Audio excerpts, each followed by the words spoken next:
Have you heard about the case of Marion Parker? Well, in 1927 in Los Angeles, there were two twin girls, Marion and Marjorie Parker, and their parents were Geraldine and Perry Parker. And at the time, both of the girls were 12 years old and they were in junior high or middle school. They attended Mount Vernon Junior High School, which was on 17th Street in Los Angeles. And a really important factor to mention is that their family was well off. Perry Parker was the chief clerk at the Los Angeles First National Trust and Savings Bank. So now that you have some context, the date was December 15th of 1927, just 10 days before Christmas. Both of the girls were in school when a man came to pick one of them up. A woman named Mary Holt was in the school's office and he asked her for one of the girls. He said that his boss, Perry Parker, was in a terrible automobile accident. And of course, this at first struck her as strange because why would Mr. Perry Parker only want one of his daughters if he was seriously injured?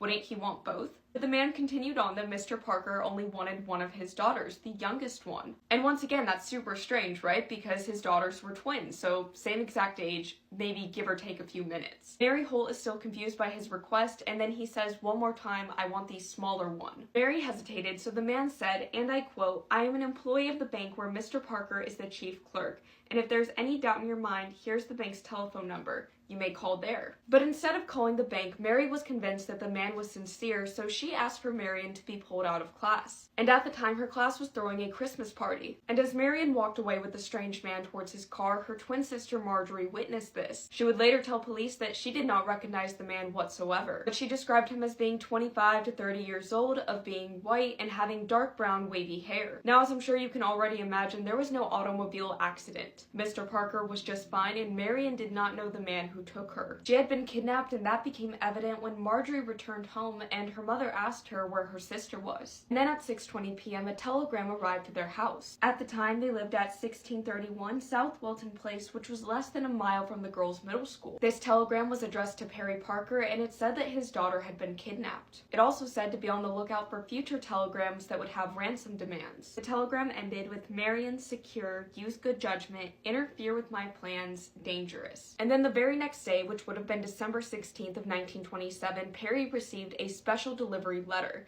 and this letter demanded $1,500 for the safe return of his daughter. And just so we can adjust for inflation here, $1,500 in 1927 is equivalent in purchasing power to about $27,074.91 today. So suffice to say, at the time, that was quite a large ransom. Now the letter continued on to say this: "Fulfilling these terms with the transfer of the currency will secure the return of the girl. Failure to comply with these terms means no one will ever see the girl again, except the angels in heaven. The affair must end one way or another within 3 days, 72 hours. You will receive further notice." And at first, the initial telegram and this letter were signed George Fox. However, later telegrams and letters would just be signed The Fox. Of course, initially, the Parkers got the police involved and they notified police officers. I believe over 2,000 police officers were working on this case. And initially, the officers advised Mr. Parker to not make any payments. However, more and more telegrams and phone calls came where the kidnapper was threatening to kill Marion unless the ransom was received. Now, Mr. Parker made plans with the kidnapper to meet. They were going to be meeting on 10th Street and Gramercy Place for the ransom and, exchange the ransom for Marion's safe return. However, the kidnapper figured out that police were following Mr. Perry's car, so they flaked out on the plans. And after this, more letters continued to come, but one of the letters included something from Marion. Marion had written, "Dear Daddy and Mother, I wish I could come home. I think I'll die if I have to be like this for much longer. Won't someone tell me why this all had to happen to me? Daddy, please do what this man tells you or he'll kill me if you don't. Your loving daughter, Marion Parker. P.S. Please, Daddy, I want to come home tonight." Now, on the morning of December 17th of 1927, the Parkers received another letter. This letter once again demanded $1,500 for Marion's safe return, and they said that they had to meet that very same day.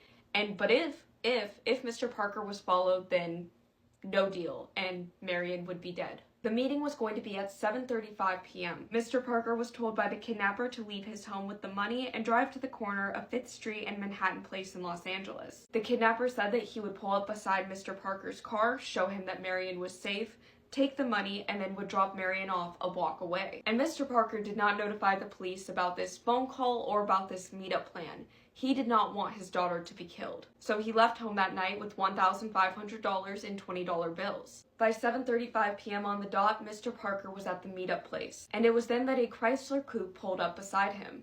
Marion was seen in the front seat, but she was motionless. The driver had a white handkerchief over his face, and he pulled out a gun and held it to Parker. The kidnapper then said, "You know what I'm here for. Here's your child. She's asleep. Give me the money and follow instructions." So Mr. Parker did as he was instructed. He handed the kidnapper the money, and then they drove up one block so he could go get his daughter. The kidnapper opened the car door on Marion's side, and he shoved her out onto the lawn. Mr. Parker immediately ran up to his daughter, but he was horrified to find out that she had been killed. And when passersby saw this occur, they immediately called the police. And the way in which Marion's kidnapper took her life was horrendous. She had been mutilated, her body was wrapped in towels, both of her legs had been cut off close to her body, her arms had been cut off, and she had been dismembered, and her body was stuffed with rags. Additionally, a wire had been tied tightly around her neck, and her eyelids had been sewn open with black thread. The kidnapper did not keep his promise. This was quickly escalated from a kidnapping case to a murder investigation, and police from Northern California, San Francisco area, all the way to where it happened, Southern California, were on this case. The very next day, on December 18th, the Chrysler coupe was found. And what was also found is that the killer had wrapped some of Marion's body parts in newspapers and had scattered them throughout a park. The one silver lining I have for you is that the man who did this to Marion Parker was in fact caught. So remember how I said in the last video that Marion Parker's body was wrapped in towels? Well, that actually ended up being a huge clue because one of the labels said that it was from the Bellevue Arms Apartments. So at least one of the towels came from an apartment complex. So the authorities went down to this 88-unit apartment complex and spoke with the owner. And using the description that Marion's twin sister Marjorie gave of the man, as well as the description from Mr. Parker himself, he was like, that actually kind of sounds like the guy who lives in room 315. And the landlord identified him as Donald Evans. However, it turns out that the man's real name was William Edward Hickman. He was 19 years old. And in June of 1927, so that same year, but about 6 months prior, he had been arrested because he tried to cash a forged check in Los Angeles. But here's the thing, he actually worked at that bank where he attempted to cash the forged check. So when he was found guilty of those charges, the bank fired him. And what do you know, that is the same exact bank where Perry Parker worked, and he was the chief. And after he got out of jail, he actually went back to the bank and begged Perry Parker for his job back. But Perry Parker denied him. William Hickman then went to another bank and applied for a job, but without Perry Parker giving a positive referral for him, he did not get that job. So when he couldn't get another job in Los Angeles, he actually moved back to his home state, which was Missouri. He moved back to Kansas City, Missouri, and it was there that he robbed a couple of their car.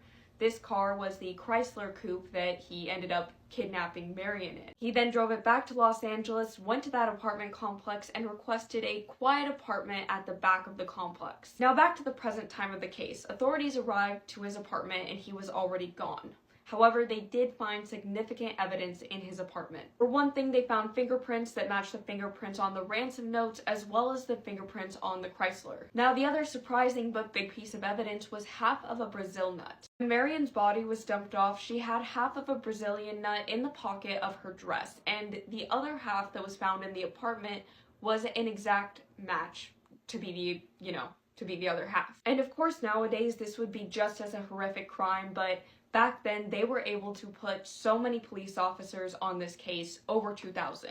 From quite literally all over the country, and people were calling in with tips of seeing him in Iowa, in Kansas, in Missouri, in Nevada. 20 men were brought in between December 19th and December 20th of 1927 because people thought that those men were Hickman. But thankfully, Hickman was finally arrested on December 22nd of 1927. He had made it to Seattle by December 21st and was checking out with a clerk using the $20 bills that he had gotten from Perry Parker. And the clerk recognized him because his face was plastered everywhere. The clerk, of course, called the authorities and called this in, but by the time that the authorities got there, Hickman had already left.